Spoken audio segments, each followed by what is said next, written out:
I'm not asking about your official job title or the list of tasks you do every day. I'm asking the bigger question. Does your job actually achieve anything? I'm talking about what you genuinely produce, improve, or contribute, because honestly, for many of us, the answer might be probably not. For some of you, that might be an easy question, but if you're a middle manager, maybe running a human resources team at an insurance underwriting company, it might be a little trickier to answer. Over the past 100 years, service jobs have gone from being less than a quarter of all employment to making up nearly 80% of the workforce. When people hear service job, they usually think of baristas pouring coffee, store clerks fetching items from the back, or hotel staff delivering luggage. Sure, these roles might feel like a luxury for the people benefiting from them, but it's still fairly obvious that they generate some value, whether it's a perfectly brewed cappuccino, a trendy outfit, or luggage arriving without causing a sore back the next day. But the service sector is far bigger than just these everyday tasks. It spans everyone from call center operators to CEOs. In fact, today, finding a job outside of the service sector is surprisingly difficult, largely because many positions require specialized certifications. Keep that in mind, it's an important detail. Despite this growth, a strange phenomenon has emerged: the rise of jobs that don't actually seem to contribute anything meaningful, sometimes referred to as bullshit jobs. You might expect a free market system to naturally eliminate these roles, rewarding companies that operate efficiently and penalizing those that pay people to do nothing. But it doesn't quite work that way. To understand why, we need to explore how modern money and corporate incentives allow people to occupy positions that exist only to justify their own existence. To make sense of this, it's worth taking a brief detour into history, specifically the Soviet Union. The USSR was founded on the principle of dignified labor. The state insisted that work was noble and honorable, and citizens took pride in contributing through their jobs. The word Soviet itself roughly translates to workers' council, reflecting a culture where labor was a source of identity and status. This pride, however, created practical problems. When there wasn't enough work for everyone, the state's commitment to full employment meant that people were often assigned completely unnecessary tasks. Factory managers, for example, would hire as many workers as possible, not just to meet production needs, but because managing large teams was seen as prestigious. They also feared that if they didn't give everyone work, they might struggle to find the right employees in the future. This practice, known as worker hoarding, resulted in some people performing utterly pointless duties, like endlessly counting nuts and bolts.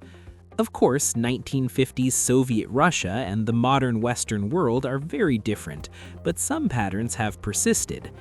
The idea of pointless or unnecessary jobs gained wider attention after anthropologist David Graeber published Bullshit Jobs, where he identified 5 main categories of roles that increasingly dominate modern workplaces.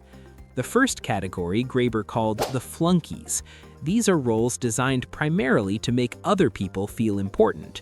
Think doormen, receptionists, chauffeurs, or personal assistants. Many of these jobs could theoretically be automated or eliminated altogether, yet they persist because of the social comfort they provide.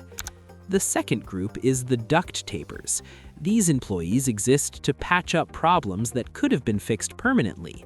An inventory manager who manually corrects stock discrepancies that could be automated or shared with floor staff. Graeber recounts a case of a duct taper whose entire job was fixing mistakes made by an exceptional statistician. The point here is subtle.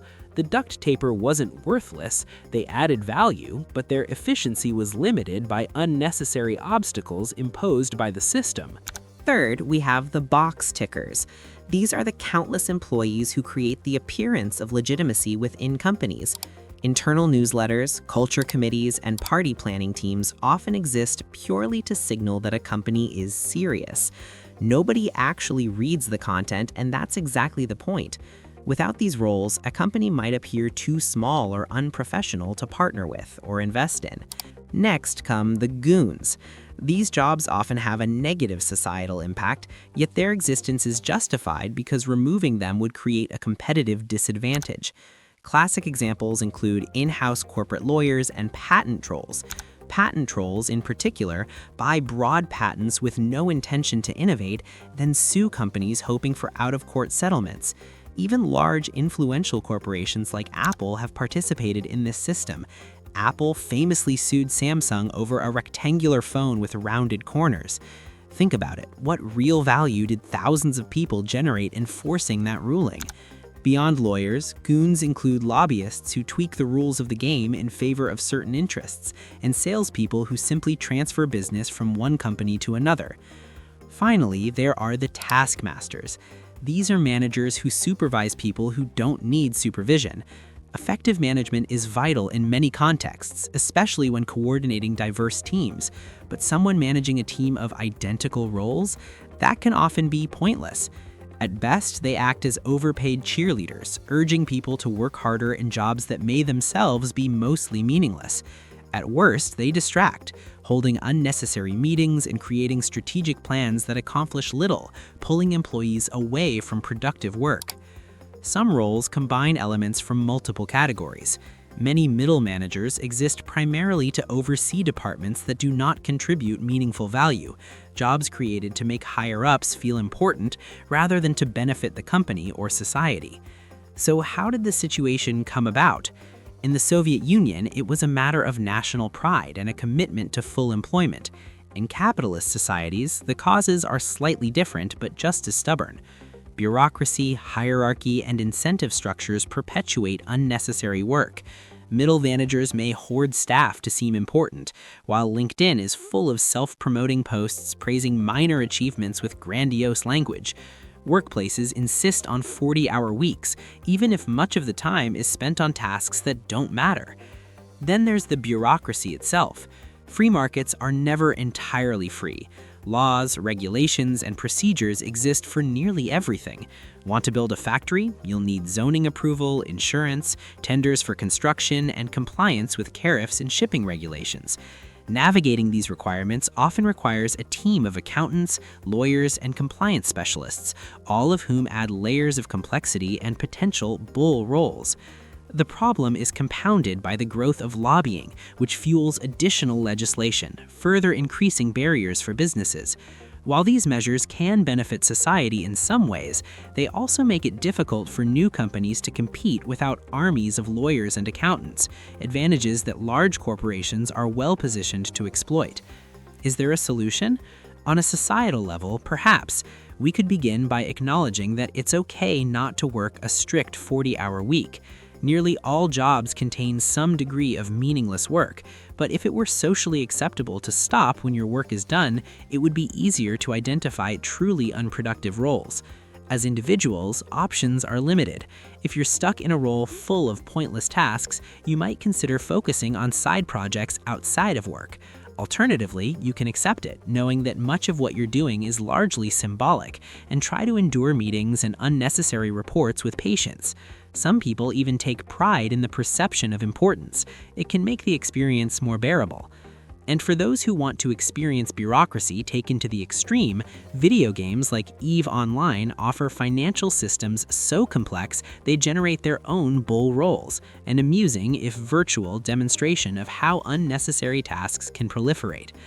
Ultimately, whether in the real world or in virtual economies, the lesson is clear. Many jobs exist less to create value and more to satisfy social, bureaucratic, or hierarchical pressures. Recognizing this can make it easier to navigate workplaces, understand corporate incentives, and even rethink how society defines work and productivity. If you found this discussion interesting, consider exploring more about how money and modern work really operate. Understanding the system is the first step to seeing the invisible forces behind the roles we occupy, and perhaps even finding ways to make work more meaningful, both for individuals and for society as a whole.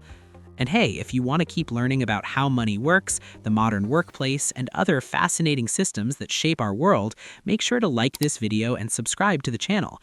That way, you won't miss any of our deep dives into the way the economy, work, and society really function.